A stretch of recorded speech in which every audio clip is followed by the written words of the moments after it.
وزارت کارهای خارجه تاجیکستان میگوید دوشنبه در تولید یا استحصال درون‌های ایران که روسیه هفته‌ها باز در جنگ اوکراین استفاده می‌کند دست ندارد. دیمیتری گردان، روزنامه‌نگار شناخته اوکراینی، روز 29 اکتبر در برنامه‌اش در یوتیوب ادعا کرد که تاجیکستان به تولید پهپادهای ایران مدد می‌کند و روسیه با استفاده از این به سرنشین‌های ضربه‌زن شهر و دهه‌های اوکراین را خراب می‌کند. وزارت کارهای خارجه تاجیکستان روز 30 اکتبر در اعلامیه گفت که سخنان دیمیتری گردان را درباره تولید هواپیماهای بی سرنشین ایران در تاجیکستان رد می‌کند. در شرح وزارت آمده است که تاجیکستان به کشورهای سوم تجهیزات نظامی نمی‌فرستد.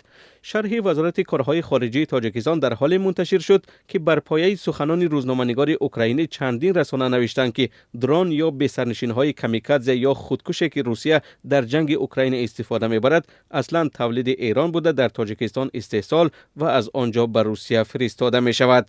پیشتر دیمیتری گردان گفته بود که پهپادها در ازبکستان تولید و از آنجا به روسیه رسانده می شوند. حکومت ازبکستان این سخنان او را رد کرد. بناهن گردان در برنامه دیگر اعلان داشت که منظورش تاجیکستان بود.